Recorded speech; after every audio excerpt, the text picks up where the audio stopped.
balik lagi ke sosok ini ya Kak Frisly. Berarti sosok yang ada di pohon ini itu meniru korban yang dievakuasi di gedung ini ya? Menurutku kayak gitu. Jadi makhluk-makhluk yang memang ada di sekitaran sini, mereka menjadi residu energi dari korban-korban yang terjadi di sana. Cuma saat ini sih banyak yang udah pada nungguin kita ya. Tapi mereka menunjukkan seperti kesakitan yang sangat sakit, rintihan. Suara-suara rintihan itu kedengaran jelas banget di kuping aku, dan itu sumbernya memang dari dalam tempat ini. Karena dulunya aula atau titik untuk menidurkan jenazah. Frisly mengajak masuk menuju area aula di mana tempat untuk dibaringkannya para korban kecelakaan.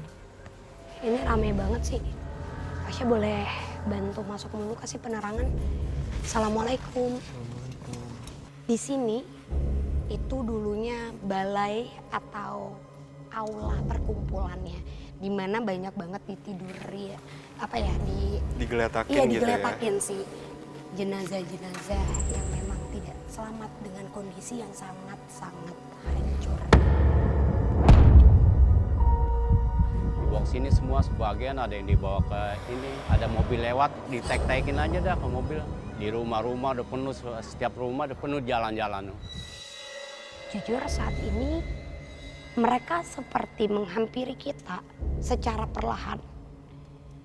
Mereka ramai banget di tempat ini dan masih dengan sama rintihan,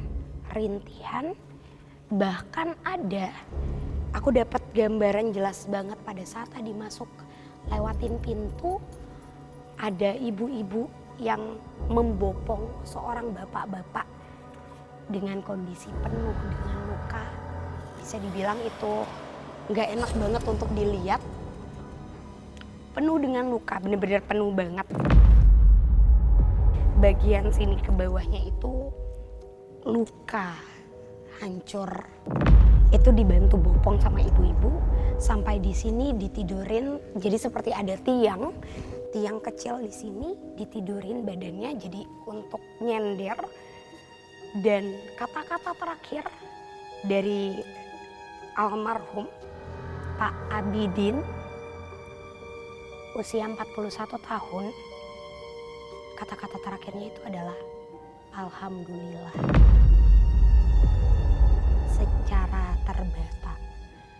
Lalu beliau menghembuskan nafas terakhirnya di sini. Dan dicoba untuk dibantu kayak gimana pun udah nggak akan bisa, karena memang jujur banyak banget korban-korban yang ada di sini itu yang memang dibawa ke tempat ini itu sudah kehabisan darah, Fasya. Sudah dalam kondisi yang sangat amat kritis ya. Dan di tempat ini tuh bukan cuma Fasya, bukan cuma menjadi tempat terakhir mereka, tapi sampai saat ini dan mungkin sampai kapanpun mereka akan terus-terusan menghuni tempat ini karena mereka merasa adanya bekas darah dari tubuh mereka yang tertetes di tempat ini. Contohnya juga kayak ada anak kecil yang berusaha untuk menopang tangannya. Karena itu memang sebenarnya tangannya sudah tidak bisa diselamatkan, tapi tetap dia bawa. Dan dia terus-terusan teriak memanggil orang tuanya, mama, mama, mama berkali-kali. Karena memang bisa dibilang jasad ibunya tidak bisa teridentifikasi. Akibat kejadian itu, karena benturannya tuh kencang banget, Fasya. Jadi ini tuh banyak banget yang dibawa ke sini tuh malah anak kecil mereka yang berusaha untuk bertahan hidup. Banyak juga yang kelihatan banget mereka menarik nafas kayak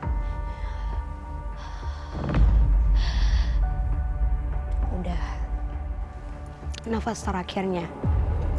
Ini juga ada 3 sosok yang duduk. Frisly melihat adanya sosok yang sedang duduk di kursi.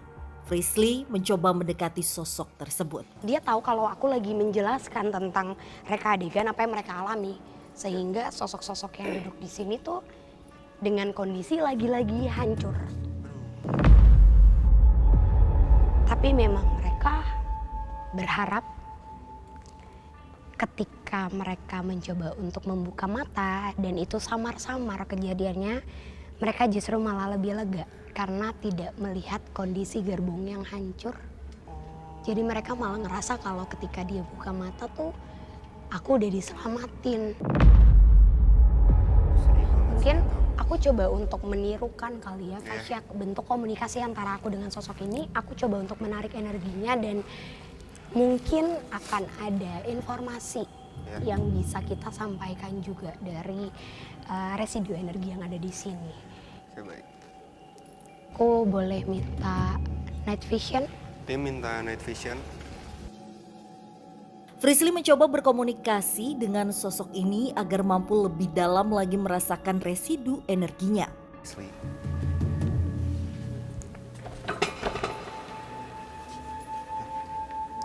Halo.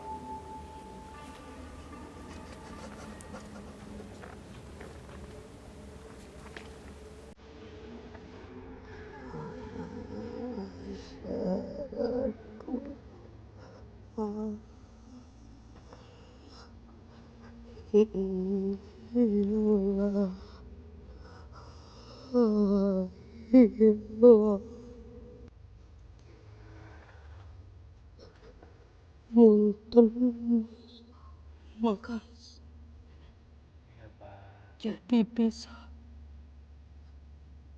mengucap biar kembali ke atas, Mas. Punten, Mas. Pada saat komunikasi itu aku bener-bener ngerasain sedih banget sih. Dia bilang makasih karena udah bisa berkomunikasi, terus juga dia menitipkan pesan untuk mendoakan sosok itu dan juga mendoakan mungkin korban lainnya yang meninggal. Pada saat itu, di tanggal 19 Oktober, kata beliau, harusnya hitungan hari istrinya melahirkan anak pertama. Jadi dia cuma berharap emang bisa melihat anak pertamanya, bisa berkumpul dengan keluarganya gitu, tapi ternyata kejadian yang tidak diinginkan terjadi. Jadi ternyata banyak mungkin dari tadi yang aku bilang, mereka mengelilingi aku karena mereka berharap adanya tubuh yang bisa menjadi penyalur atau jembatan Fasya untuk jauh lebih tenang kembali ke atas dengan kuasanya gitu. Maksudnya luar biasa banget itu mereka-mereka yang ada di sini. Lihat deh. Frisly tiba-tiba saja melihat adanya sosok yang berada di dekat jendela dan sedang bersembunyi di balik tirai.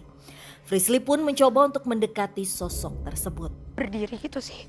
Jadi kayak tadi tuh ada yang kayak gini. Dia nggak mau ngasih unjuk. Jadi dia tuh nutup diri kayak gini tuh.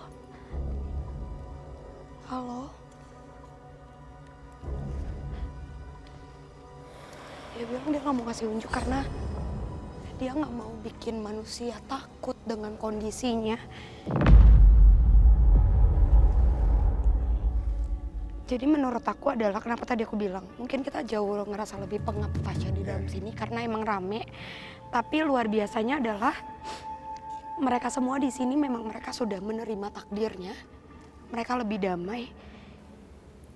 Mereka jauh lebih bisa menerima ini karena menurut mereka adanya usaha untuk diselamatkan. Walaupun ternyata banyak yang dibawa ke sini tuh 95%-nya tidak selamat. Dan di sana kan juga ada panggung ya. Frisly melihat adanya panggung yang ada di bagian ujung dari aula ini. Tidak seperti ini sebenarnya. Kalau pada saat itu ini semuanya lurus. Di samping sininya ada tiang penyangga. Di sebelah kanannya juga ada. Dan tubuh-tubuh yang ditidurkan tuh benar-benar yang berbagai macam kondisi. Kalau memang lukanya banyak di area kiri, maka akan ditidurkan dengan topangan kaki masyarakat. Jadi masyarakat tuh berusaha untuk duduk, untuk naruh Di badan-badan. pahanya gitu ya? Iya, dan mereka akan ditidurkan gitu Fasya, bener-bener kayak gini sampai nafas terakhirnya. Sebenarnya komunikasi mereka itu adalah mereka memberitahu bahwa kenapa, mungkin kalau pertanyaannya dari masyarakat, kenapa sih ini kan sudah dibangun kembali, sudah menjadi tempat aktivitas manusia, kenapa masih banyak yang kadang melihat sosok Sosok-sosok korban itu ya? iya dengan organ tubuh manusia. Dengar nggak? Iya, dari arah sana ya? Sabar ya. Banyak banget yang mau komunikasi. Tapi emang saat ini, sekarang kita ada di sini. Ini rame banget Fasya, rame bangetnya, bahkan ada yang pada saat itu hanya bisa berdoa. Ada sosok ibu-ibu. Mungkin kita bilang dia sudah punya cucu ya. Dan pada saat dievakuasi, beliau terpisah dengan cucunya. Alhamdulillahnya cucunya berhasil diselamatkan ke rumah sakit besar. Tapi kenapa residu energi ini berbeda daripada energi lainnya? Karena kalau sosok yang ini, saat ini dia masih dengan kondisi yang seperti ini Fasya. Frisly mencoba untuk menirukan gerakan dari ibu yang sedang ia ajak berkomunikasi. Dia marah karena seharusnya dia tidak naik kereta pada jam itu.